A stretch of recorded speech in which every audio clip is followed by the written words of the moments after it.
Morning, मेरा नाम doctor अस्मिता रस्तोगी है और मैं नेत्र रोग विशेषज्ञ हूँ। तो आज हम थोड़े कॉमन आई के डिसऑर्डर्स के बारे में डिस्कस करते हैं पहले, जो स्पेशली बच्चों में देखे जाते हैं।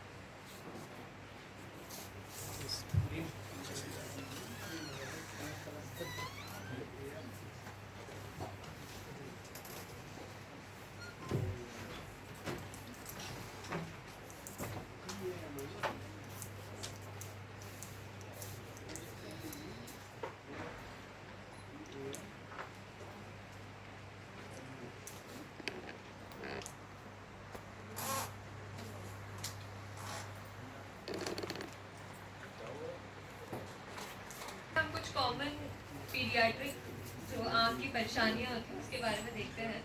तो पहले तो आँख के डिफरेंट पार्ट्स होते हैं। तो ऊपर और नीचे पलक होती है, अपर आईलिड।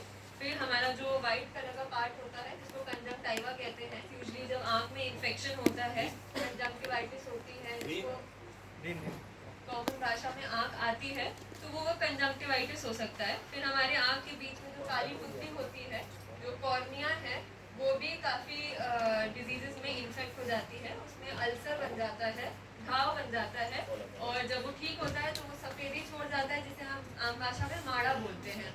तो ये इसकी कुछ कॉमन डिजीजेस हैं। फिर काली पुतली के बीच में हमारी लेंस आती है, जो बुढ़ापे या ओल्ड एज में मोतियाबिंद बन जाता है पक्के। तो ये कुछ आई के पार्ट्स हैं।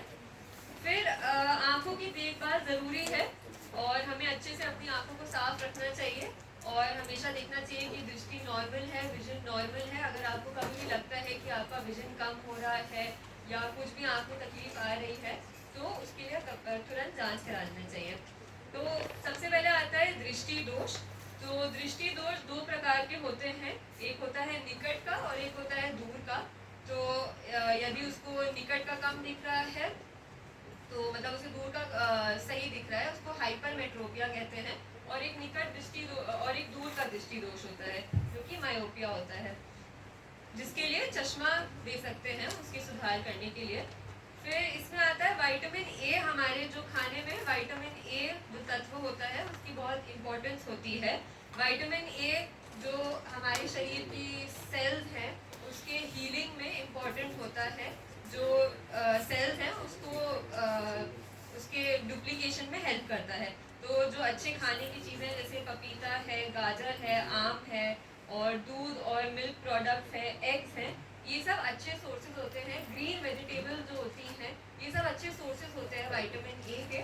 और आमतौर पे देखा जाता है जो बच्चे होते हैं, जब उनको ब्रेस्ट फीडिंग से बंद किया जाता है, तो जो खाना उन्हें खिलाया जाता है ब्रेस्ट फीडिंग बंद करके, वो विटामिन ए में काफ़ी टाइम पे बहुत कुछ घरों में कम होता है। तो उनको विटामिन ए की कमी के कारण बहुत सारी बीमारियां होती हैं, जो सबसे पहले आँख के द्वारा डिटेक्ट की जा सकती हैं। जैसे उनको रात को कम दिखने लगता है, वो उसका पहला लक्षण हो सकता है।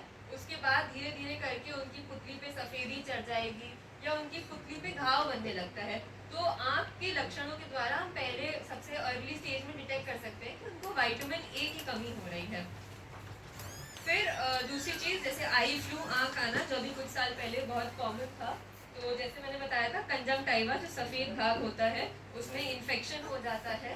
तो इसमें हमें कुछ प्रिकॉशंस लेने हैं, हमें मेडिकेशंस तो शुरू करनी ही है। साथ साथ पेशेंट को एजुकेट करना बहुत इम्पॉर्टेंट है कि वो अपनी आँख को बार बार हाथ ना लगाए, आईज को अच्छे से क्लीन करे, जिस तौलिए या रुमाल से क्लीन करे उसको बाकी फैमिली मेम्बर्स के साथ शेयर ना करें।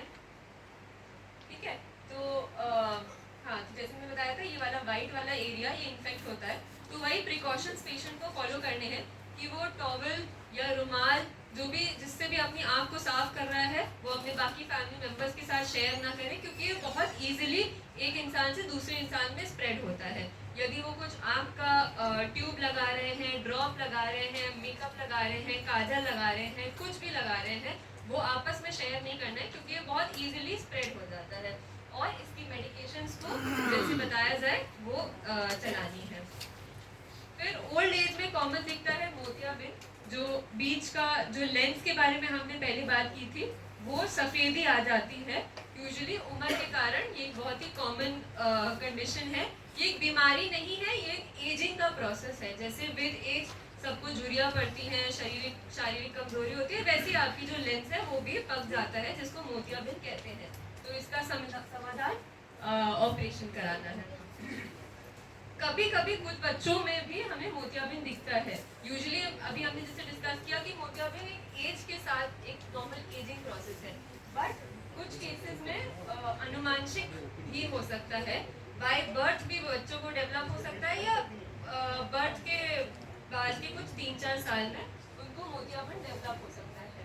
तो इसमें भी सबसे इम्पोर्टेंट है कि उनको रेफर किया जाए आई हॉस्पिटल, जहाँ पे उनकी जांच होगी और जितना जल्द से जल्द हो उसका ऑपरेशन करना है, उस मोतियाबिंद को निकालना है और बच्चे को चश्मा प्रिस्क्राइब करना है। क्योंकि जब तक वो मोतियाबिंद उनकी आँख में रहेगा, उनको पूरी तरीके से रोशनी नहीं मिलेगी और उनका पर्दा नहीं डेवलप होगा और उनका विजन भी नहीं डेवलप होगा। तो अगर मोतियाबिंद टाइम से नहीं ठीक किया जाएगा तो उनका विजन परमानेंटली कम हो सकता है। फिर आता है काला मोतियाबिंद। तो ये सबलवाई जिसे कहते हैं, ये जिसको हम साइलेंट थीफ भी बोल सकते हैं, क्योंकि ये बहुत ही लेटर स्टेज में यूजुअली पकड़ा जाता है। इसको अर्ली स्टेज जब ये ट्रीटेबल है, डिटेक्ट करने के लिए रेगुलर स्क्रीनिंग ही चाहिए। आँख का प्रेशर जब बढ़ जाता है, आँख में दबाव बढ़ जाता है, तो नस पे दबाव पड़ता है, जिसके कारण आपकी जो पेरिफेरी, जो कोनों की जो दृष्टि है, वो धीरे धीरे करके कम होने लगती है और फिर धीरे धीरे करके बीच की भी दृष्टि जाने लगती है। तो ये धीरे धीरे करके आपकी नज़र को चुराता है और ये परमानेंटली नज़र को डाउन कर देगा। तो इसमें जैसे सफ़ेद मोतियाबिंद था, उसको निकाल के ऑपरेशन करके आपकी दृष्टि वापस आ सकती है, पर काला मोतियाबिंद ऐसा नहीं है। यदि हमने इसको अर्ली स्टेज में नहीं डिटेक्ट करके ट्रीट किया तो ये आपका विजन परमानेंटली कम कर सकता है। इसलिए इसको डिटेक्ट करना बहुत ज़रूरी होता है, जिसके लिए रेगुलर स्क्रीनिंग ही इसका एकमात्र उपाय है। कभी कभी छोटे बच्चे भी होते हैं जो जन्म से ही उनको मोतियाबिंद होता है, काला मोतियाबिंद होता है, सबलवाई होती है, जिसको अनुमानशिक ग्लोकोमा भी कहते हैं, कंजेनाइटल ग्लोकोमा कहते हैं। तो हमने बहुत सारे बच्चे देखे हैं जिनमें सुंदर आंखें होती है, बड़ी बड़ी आंखें होती है, लोगों को लगता है कि ये बच्चे की आंख बहुत बड़ी है, बहुत सुंदर है, पर वो एक खतरे का निशानी है कि उसको आगे चल के बड़ी आँख के कारण सबलवाई हो सकती है। तो यदि आपको लग रहा है कि बच्चे की बहुत बड़ी आँखें हैं, तो एक बार उनकी जांच, उसको रेफर हमेशा कर देना चाहिए चेकअप कराने के लिए, क्योंकि उनको कंजेनाइटल वाली सबलवाई हो सकती है। फिर बच्चों में बहुत कॉमन होता है भेंगापन या आँखों का तिरछापन, जिसके कारण एक तो उनकी आँख भी तिरछी होती है और उसकी वजह से उनकी जो नज़र है वो भी ढंग से डेवलप नहीं होती है। तो इन केसेस में भी बच्चों को चश्मा या ऑपरेशन की रिक्वायरमेंट होती है, जिससे कि उनको अपना 100% वो विजन रीगेन कर सके। इसलिए इन केसेस को रेफर करना चाहिए। फिर कुछ बच्चे बोलेंगे या उनके पेरेंट्स बोलेंगे कि बच्चे की पलक गिर गई है या आँख उनको छोटी लग रही है, तो इसमें जो आँख के ऊपर वाली पलक होती है उसमें कमज़ोरी होती है। जो ये ऊपर वाली पलक दिख रही है, इसमें कमज़ोरी होती है, इसलिए ये पूरी तरीके से उठ नहीं पाती है, जिसको हम टोसिस बोलते हैं। तो अगर ये टोसिस, PTOSIS, टोसिस जी, तो ये क्यों खतरे की ये है? क्योंकि हमारा जो नॉर्मल विजन है, लाइट जो है, वो हमारी काली पुतली से होके हमारे पर्दे तक पहुंचता है, पर ये जो पलक है ये हमारी काली पुतली को ढक रहा है, इसलिए जो लाइट है वो हमारे पर्दे तक नहीं पहुंचेगी। तो अगर बच्चे के पर्दे तक रोशनी नहीं पहुंच रही है तो वो पर्दा डेवलप नहीं होगा, उनका विजन परमानेंटली डाउन हो सकता है।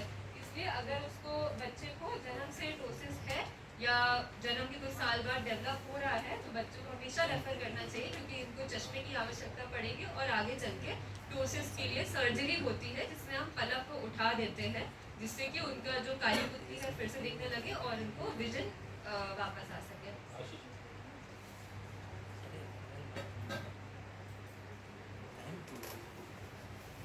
फिर जो काली पुतली है उसमें रोग होते हैं कॉर्निया। तो कॉर्निया पे गांव में अक्सर जो कृषि होते हैं, खेती करते हैं, तो वो गन्ने की पत्ती से चोट लग जाती है या गेहूं की बाली से चोट लगती है, उसके कारण उनको वो बोलते हैं कुछ दिन बाद उनको दर्द हो रहा है, आँख लाल हो रही है, आंसू और धुंधलापन दिख रहा है, तो उनको अक्सर कॉर्निया पे घाव बन जाता है, जिसमें मवाद भर जाता है, जिसको हम कॉर्नियल अल्सर कहते हैं। तो इसको ट्रीट करना बहुत ज़रूरी है, क्योंकि जब ये शुरुआती स्टेज में होता है तो ये नज़र को कम करता है, लेकिन अगर इसको नहीं ट्रीट किया जाएगा और ये बढ़ता जाएगा तो ये आँख के अंदर भी मवाद भर जाएगा और आँख पूर्ण तरीके से ख़राब हो सकती है। तो अगर बहुत ही एडवांस केस में चला गया तो आँख कुछ केसेस में निकालनी भी पड़ सकती है, इसलिए अर्ली स्टेज में ही इसका ट्रीटमेंट बहुत ज़रूरी है और इसको प्रिवेंट भी करना उतना ही ज़रूरी है। जैसे आँख को प्रोटेक्ट करे रखना है, जैसे अगर आप से कुछ काम कर रहे हैं जहाँ पे आँख को चोट लगने की चांसेस है, जैसे खेत में काम कर रहे हैं, तो प्रोटेक्शन वाले ग्लासेस जो बड़े वाले चश्मे होते हैं वो पहन के कर सकते हैं, ताकि आँख को डायरेक्ट चोट ना लगे और वो सोर्स ऑफ इन्फेक्शन को आप ब्रेक कर सकें। फिर बहुत सारे पेशेंट्स में एक दिक्कत होती है जिसको नासूर कहते हैं, क्योंकि वो कहते हैं कि उनके आँख से आंसू ही नहीं बंद हो रहे हैं, हमारी आँख से आंसू गिरते जा रहे हैं, कीचड़ आती है, कभी कभी आँख का जो कोने वाला जो भाग होता है वहाँ पे उन्हें लगता है कि कभी कभी सूजन आ जाती है, तो उस कंडीशन में उनको नासूर हो सकता है। तो आमतौर पे जो हमारे आंसू होते हैं वो इधर ग्लैंड से प्रोड्यूस होते हैं और वो बह के अंदर ही नलियों के द्वारा, नाक के द्वारा बह जाते हैं। लेकिन कुछ पेशेंट्स में जिनमें नासूर होता है, ये वाला हिस्सा जो होता है वो ब्लॉक्ड होता है, क्योंकि बहुत बार इन्फेक्शन हुआ तो उसमें परत जम जाती है और ये ब्लॉक हो जाता है। तो इसकी वजह से जो आंसू है वो नॉर्मली बह नहीं पा रहे हैं, वो ड्रेन नहीं हो पाते हैं और वो वहीं पे रह के इन्फेक्शन क्रिएट करते हैं, इन्फेक्ट हो जाते हैं, वहाँ पे पस बढ़ जाता है, मवाद भर जाता है। तो इसीलिए इसमें ऑपरेशन करके इस नासूर को ठीक करना चाहिए जल्द से जल्द, अदरवाइज फिर से आँख में मवाद बढ़ जाएगा, इन्फेक्शन हो जाएगा, जो कि आँख के अंदर भी जा सकता है। तो इसके लिए भी नासूर की कंडीशन के लिए पेशेंट्स को हमेशा रेफर करना चाहिए, जितना जल्द से जल्द हो नासूर के लिए ऑपरेशन कराना चाहिए। अब हम बात करते हैं थोड़े स्कूल जब बच्चे जाना शुरू करते हैं तो उनको जब दृष्टि दोष होता है तो उसको कैसे हम आइडेंटिफाई कर सकते हैं, क्योंकि ज़रूरी नहीं है कि बच्चे बताएं कि उन्हें कम दिख रहा है, लेकिन ऐसे बहुत सारे उनके सिम्टम होते हैं जिससे कि आप देखने वाला इंसान भी खुद बता सकते हैं कि शायद इस बच्चे को कम दिख रहा है।